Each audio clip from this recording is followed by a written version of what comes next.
वंदे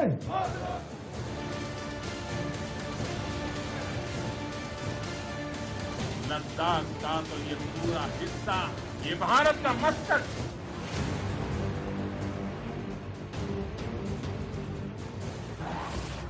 गौर से सुन लो चीन, inch inch जमीन हड़पने वाले चीन को मोदी की हुंकार। भारत माता की जय, भारत माता की जय, भारत माता की जय, भारत माता की जय। विस्तारवाद का युग समाप्त हो चुका है। ये युग विकासवाद का है। जमीन खोर चीन के खिलाफ ये मोदी का शंखनाद है।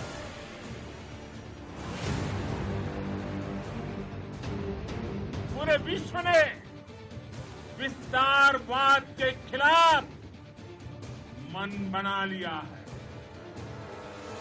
आज विश्व विकासवाद को समर्पित है।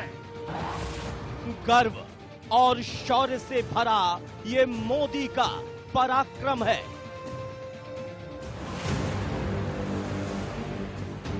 वंदे कमजोर शांति की पहल नहीं कर सकता। वीरता ही शांति की पूर्व शर्त होती है। विस्तारवाद का युग खत्म, ये विकासवाद का वक्त है। इतिहास गवाह है कि ऐसी ताकतें मिट गई हैं या मुड़ने के लिए मजबूर हो मैं लड़ जाना है लहू में एक चिंगारी जिद से जुनून तक है जाना हर खतरा भारत माता की वंदे। न गोली चलाई, न तोप चलाई, न सर्जिकल स्ट्राइक हुई। प्रधानमंत्री नरेंद्र मोदी लेह पहुंचे और फिर बोली से ही उन्होंने वो काम कर दिया जो चीन की 100 चालों का सीधा और सटीक जवाब था। ये संदेश जिनपिंग के लिए था, ये चीन के लिए चेतावनी थी। सीधे शब्दों में हमारे प्रधानमंत्री ने बता दिया कि विस्तारवाद की नीति अब चीन को ले डूबेगी। अब सिर्फ विकास की नीति काम आएगी। आप भी सुनिए प्रधानमंत्री मोदी की वो आवाज जो बॉर्डर पार जमीन खोर चीन तक पहुंच गई होगी। वंदे वंदे। इतिहास गवाह है कि ऐसी ताकतें मिट गई हैं। विस्तारवाद का युग समाप्त हो चुका है। ये युग विकासवाद का है। कान खोलकर सुन लो जिनपिंग, ये भारत के शेर की हुंकार है। विस्तारवाद का युग समाप्त हो चुका है। ये युग विकासवाद का है। जरा ध्यान से सुनो चीन, ये भारतीय प्रधानमंत्री नरेंद्र मोदी की दहाड़ है। कमजोर शांति की पहल नहीं कर सकता। वीरता ही शांति की पूर्व शर्त होती है। भारत के सामने गुस्ताखी करने वाला चीन दुनिया के सामने कितना भी शरीफ बन ले, भारत से बातचीत का कितना भी स्वांग रच ले, लेकिन चीन की चालबाजी अब हिंदुस्तान अच्छी तरह जान गया है। और जिस तरह लेह पहुंचकर 135 करोड़ लोगों के प्रधानमंत्री नरेंद्र मोदी ने चीन को चेतावनी दी, उससे साफ हो गया कि चालबाज चीन का वक्त अब खत्म समझो। साथियों, विस्तारवाद का युग समाप्त हो चुका है। ये युग विकासवाद का है। चीन के नक्शे में 6 देश, पूर्वी तुर्किस्तान, तिब्बत, इनर मंगोलिया या दक्षिणी मंगोलिया, ताइवान, हांगकांग और मकाऊ तो आपने देखे ही होंगे। ये वो देश हैं जिन पर चीन ने कब्जा कर रखा है। या इन्हें अपना हिस्सा बताता है?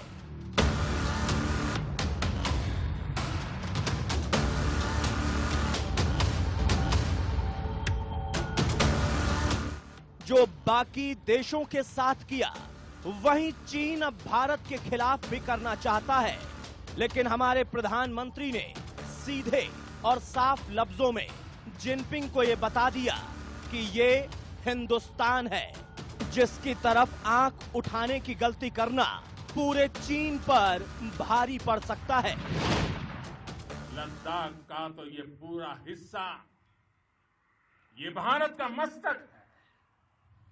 130 करोड़ भारतीयों के मान सम्मान का प्रतीक है। ये भूमि भारत के लिए सर्वस्व त्याग करने के लिए हमेशा तैयार रहने वाले राष्ट्रभक्तों की धरती है। गलवान में जो हुआ वो पूरी दुनिया के सामने है। भारतीय सेना के वीरों ने जो कारनामा किया वो चीन के सामने है। चीन जानता है कि 15 जून की रात इंडियन आर्मी ने उसके दांत खट्टे कर दिए थे। इसीलिए आंख दिखाने वाला चीन बातचीत से मसला सुलझाना चाहता है। कमजोर शांति की पहल नहीं कर सकता। वीरता ही शांति की पूर्व शर्त होती है। अब ड्रैगन का कोई पैतरा काम नहीं आएगा। जिस तरह से लेह के नीमू में 11,000 फीट की ऊंचाई से मोदी ने चीन को ललकारा है, उसकी धमक जिनपिंग के बीजिंग तक पहुंच चुकी है। बौखलाया चीन अब बचने के लिए नए रास्ते खोजने लगा है। मिर्ची लगने के बाद चीनी विदेश मंत्रालय के प्रवक्ता झाओ लिजियान ने कहा कि भारत और चीन लगातार सैन्य और डिप्लोमेटिक बातचीत के जरिए बॉर्डर पर जारी तनाव को कम करने में लगे हैं। ऐसे में किसी भी पार्टी को कुछ भी ऐसा नहीं करना चाहिए जिससे बॉर्डर पर तनाव पैदा हो। बौखलाया चीन प्रधानमंत्री मोदी का कद देखकर और ज्यादा बौना लगने लगा है। उसे समझ आ गया होगा कि ये भारत है जिसको वो बाकी देशों की तरह समझने की भूल कर बैठा था। ये साफ साफ नजर आता। आपको बता दें कि जिन 6 देशों पर ड्रैगन अपना हक जताता है, चीन में उनका कुल एरिया 41,13,709 वर्ग किलोमीटर से ज्यादा है। ये चीन के कुल एरिया का 43% है। चालबाज चीन जमीन से लेकर पानी तक सब कुछ हड़प लेता है। पहले दोस्त बनाता है, फिर पीठ पर छुरा मारकर उसी की जमीन को अपने नाम लिख लेता है।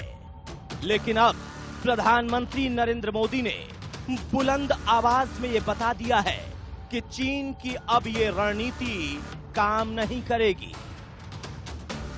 विस्तारवाद की जीत जब किसी पर सवार हुई है, उसने हमेशा विश्व शांति के सामने खतरा पैदा किया है।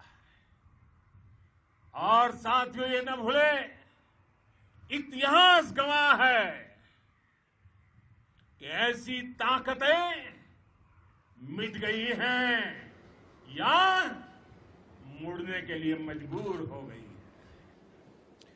चीन के लिए वो कहावत एकदम फिट, एकदम सटीक बैठती है कि अब आया है ऊंट पहाड़ के नीचे, क्योंकि चीन ने लेह के नीमू में मोदी का जो रूप देखा है उसे देखकर वो डर गया होगा। अब भारत को वो मंगोलिया, ताइवान, हांगकांग या फिर मकाऊ समझने की गलती नहीं करेगा।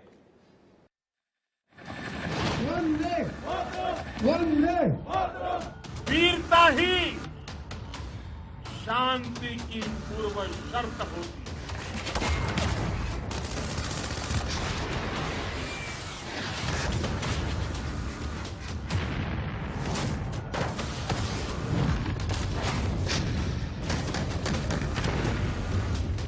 न तोप चलाने की जरूरत, न एयर स्ट्राइक की दरकार।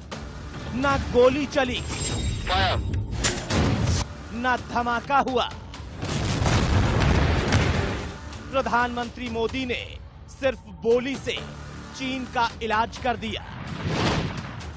लद्दाख का तो ये पूरा हिस्सा ये भारत का मस्तक है। 130 करोड़ भारतीयों के मान सम्मान का प्रतीक है। ये भूमि भारत के लिए सर्वस्व त्याग करने के लिए हमेशा तैयार रहने वाले राष्ट्रभक्तों की धरती है। दोस्ती के नाम पर हमेशा भारत की पीठ में छुरा घोंपने वाला चीन अब मोदी के चक्रव्यूह में फंस चुका है। वो LAC पर अभी खुराफात की साजिशें रच ही रहा था कि 3 जुलाई की सुबह सुबह प्रधानमंत्री मोदी ने लेह पहुंचकर चीन को करारा जवाब दे दिया। विस्तारवाद का युग समाप्त हो चुका है। ये युग विकासवाद का है। इसे कहावत में कहें तो कहेंगे कि 100 सुनार की एक लुहार की। जो चीन कल तक भारत की जमीन पर आंख गड़ाए बैठा था, वहीं अब अपने कदम पीछे हटाता नजर आ जाएगा। चीन को समझ में भी नहीं आया कि हमारे प्रधानमंत्री मोदी ने बिना नाम लिए चीन का काम तमाम कर दिया। विस्तारवाद का युग समाप्त हो चुका है। ये युग विकासवाद का है। चीन पर एक कहावत और सही बैठ रही है कि अब आया ऊंट पहाड़ के नीचे। चीन के खिलाफ जब से मोदी एक्शन में आए हैं और इस मामले में पूरा हिंदुस्तान उनके साथ, तभी तो मोदी ने सीधे और साफ शब्दों में जमीनखोर चीन को कह दिया कि जिस सड़क की लड़ाई वो लड़ रहा है, उस पर काम जिस रफ्तार से हो रहा है, उसी रफ्तार से होगा। अब देश में बॉर्डर इंफ्रास्ट्रक्चर पर खर्च करीब करीब 3 गुना कर दिया गया है। इससे बॉर्डर एरिया डेवलपमेंट और सीमा पर सड़कें पुल बनाने का काम भी बहुत तेजी से हुआ। तमाम बड़े देश भारत के साथ हैं। चीन भारत को धौंस देने में लगा था। अब उसी चीन की सारी हेकड़ी गुम हो गई है। भारत की जिस जमीन पर उसकी नजर थी, वो तो पहले ही मोदी जी ने साफ कर दिया था कि हम अपनी जमीन का एक टुकड़ा भी नहीं देंगे। चाहे स्थिति कुछ भी हो, परिस्थिति कुछ भी हो, भारत पूरी दृढ़ता से देश की एक एक इंच जमीन की, देश के स्वाभिमान की रक्षा करेगा। और अब सीधे और साफ शब्दों में लेह से प्रधानमंत्री ने चीन को चेतावनी भी दे दी और बता दिया कि भारत अब झुकने वाला नहीं है, बल्कि वो पूरी दुनिया के साथ मिलकर चीन की विस्तारवादी नीति को ही खत्म कर देगा। Bureau report, India news. वंदे वंदे वंदे। दुनिया जानती है कि चीन किस तरह से विस्तारवादी नीति पर चलकर आगे बढ़ना चाहता है, और वो भी इस रफ्तार के साथ कि एक एक कदम करके चीन पूरा देश का देश निगल जाता है। इस नक्शे को जरा ध्यान से देखिए। चीन ने किस तरह से उत्तर से दक्षिण और पूर्व से पश्चिम हर जगह जमीन खोर होने का सबूत दिया है। पूर्वी तुर्किस्तान, तिब्बत, इनर मंगोलिया या दक्षिण मंगोलिया, ताइवान, हांगकांग और मकाऊ को तो चीन खा गया, लेकिन भारत की तरफ जिनपिंग ने आंख उठाकर देखने का तो साहस किया तो पहले भारतीय जवानों ने उसे मुंहतोड़ जवाब दिया। दिवंगत शहीद वीर जवानों के विषय में देश को इस बात का गर्व होगा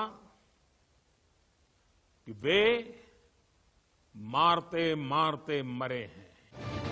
और उसके बाद भी जब चीन अपनी हरकतों से बाज नहीं आया तो उनका सामना करने के लिए प्रधानमंत्री नरेंद्र मोदी लेह पहुंच गए। और इस बार सिर्फ दौरा ही नहीं किया बल्कि चीन और जिनपिंग को सीधा और साफ शब्दों में जवाब भी दे दिया। विस्तारवाद की जीत जब किसी पर सवार हुई है उसने हमेशा विश्व शांति के सामने खतरा पैदा किया है। और साथियों, ये न भूले, इतिहास गवाह है कि ऐसी ताकतें मिट गई हैं या मुड़ने के लिए मजबूर हो गई है। अब चीन की उल्टी गिनती शुरू समझो। चीन जितना भी छटपटा ले उसे ना तो भारतीय जमीन का कोई इंच मिलेगा और ना ही वो जिसका ख्वाब चीन संजोए बैठा है। और अब आपको दिखाते हैं कि चीन ने किस किस देश की कितनी कितनी जमीन खाई है। चीन ने किस देश को दोस्त बनाकर उसकी पीठ में छुरा घोंपा है। चीन किस तरह से एक एक इंच आगे बढ़कर पूरे के पूरे देश को कब्जा चुका है और ड्रैगन किस तरह से उसे निगल गया है। पहले मंगोलिया और फिर ताइवान की कहानी सुनिए, कैसे और कितनी जमीन पर चीन ने कब्जा कर लिया। जमीन खोर चीन का खूनी नक्शा, दक्षिण मंगोलिया पर अवैध कब्जा। दूसरे विश्व युद्ध के दौरान चीन की मंगोलिया के कुछ हिस्सों पर कब्जा जमाने की मंशा पूरी हो गई। मंगोलिया का इलाका रूसी प्रभाव क्षेत्र में था, लेकिन जब युद्ध विराम हुआ तो इस शर्त के साथ कि जिस इलाके पर जिसकी सेना का दबदबा है वो उसका माना जाए। चीन ने इनर मंगोलिया पर कब्जा कर रखा था। आपको बता दें कि दक्षिण मंगोलिया के 11.83 लाख किलोमीटर जमीन पर चीन का कब्जा है। दक्षिण मंगोलिया की जमीन कोलंबिया के बराबर है।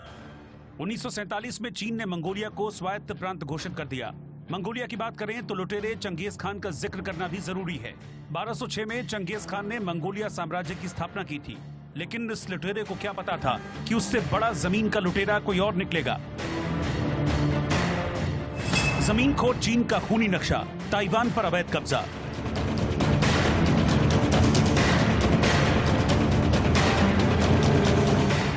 चीन और ताइवान के बीच की खूनी जंग की कुछ तस्वीरें और खबरें चंद दिनों पहले भी सामने आई हैं। ताइवान ने चीन के लड़ाकू विमानों को अपने आसमान से खदेड़ दिया। ताइवान में अपनी चुनी हुई सरकार है, लेकिन चीन की दबंगई की वजह से दुनिया में उसे मान्यता नहीं मिल पाती। चीन ने जबरन ताइवान को अपनी भूमि घोषित कर रखा है। आपको बता दें कि 1911 में चीन में कॉमिंगतोंग की सरकार बनी। 1949 में चीन में गृह युद्ध छिड़ गया। माओ त्से तुंग ने कॉमिंगतोंग की पार्टी को हराया। कॉमिंगतोंग और समर्थक भागकर ताइवान चले आए। उस वक्त तो चीन शांत रहा, लेकिन बाद में इस पर कब्जा घोषित कर दिया। ताइवान का क्षेत्रफल 36,197 वर्ग किलोमीटर है। हाल के दिनों में ताइवान की वायु सीमा में चीनी विमान 3 बार घुसपैठ कर चुके हैं, लेकिन हर बार उन्हें मुंह की खानी पड़ी है। आपको यह जानकर हैरानी होगी कि जिस पर चीन ने कब्जा किया है या फिर उन्हें चीन अपना हिस्सा बताता है, इन सभी देशों का कुल एरिया 41,13,709 वर्ग किलोमीटर से ज्यादा है, जो चीन चट कर गया है। और ये चीन के कुल एरिया का 43% है। इसी में टर्की और तिब्बत का भी बहुत बड़ा हिस्सा शामिल है। चीन के राष्ट्रपति शी जिनपिंग, वो अपनी सैन्य ताकत और ठसक की बदौलत चाहे जितनी शेखी बघारे, लेकिन सच तो यह है कि जमीन हड़पने की अपनी नीति की वजह से दुनिया की नजरों में खटकने लगा है चीन के मौजूदा नक्शे में करीब आधा हिस्सा ऐसा है जिस पर उसने जबरन कब्जा जमा रखा है।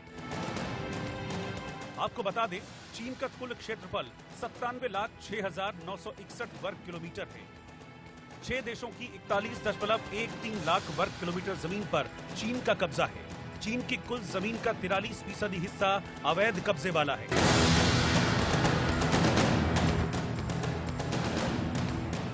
अब एक बार नक्शे के जरिए देखिए चीन ने किन मुल्कों को जबरन कब्जे में लिया हुआ है। इसमें पूर्वी तुर्किस्तान है, जिसे शिनजियांग का नाम दिया गया है। इसके अलावा दक्षिणी मंगोलिया, तिब्बत, ताइवान, मकाऊ, और हांगकांग के इलाके हैं। आइए अब एक एक कर इन मुल्कों की बात करते हैं और लैंड माफिया चीन का चेहरा बेनकाब करते हैं।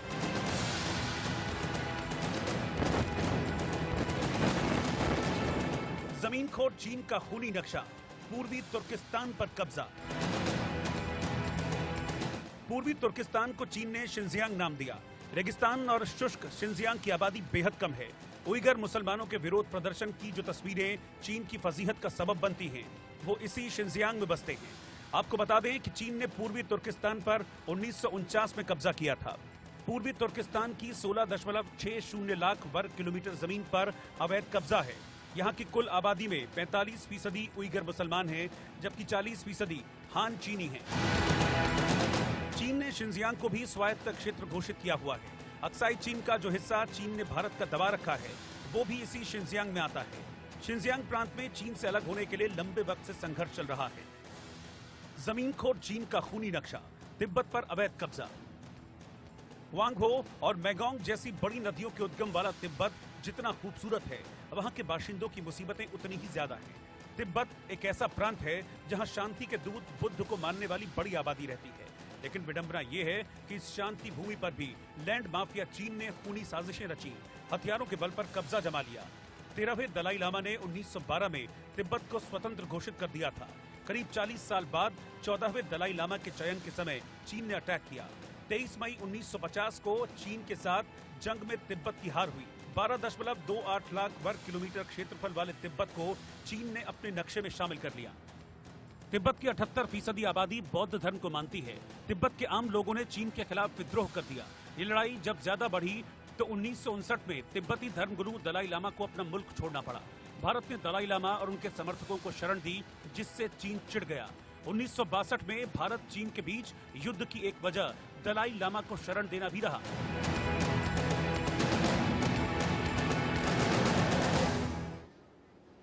और इस वक्त एक ब्रेकिंग न्यूज आपको बता दें कि पीएम मोदी के हमले के बाद चीन तिलमिला गया है। विस्तारवादी नीति पर चीन ने अब अपनी सफाई दी है।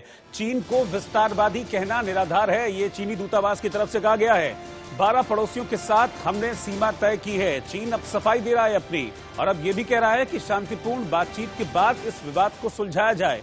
तो वो चीन जो कि बॉर्डर पर एक्शन दिखा रहा था, अब प्रधानमंत्री मोदी ने जिस तरह से आज लेह पहुंचकर एक कड़ा संदेश दिया है चीन को, अब चीन उसके बाद बातचीत की भाषा पर आ गया है।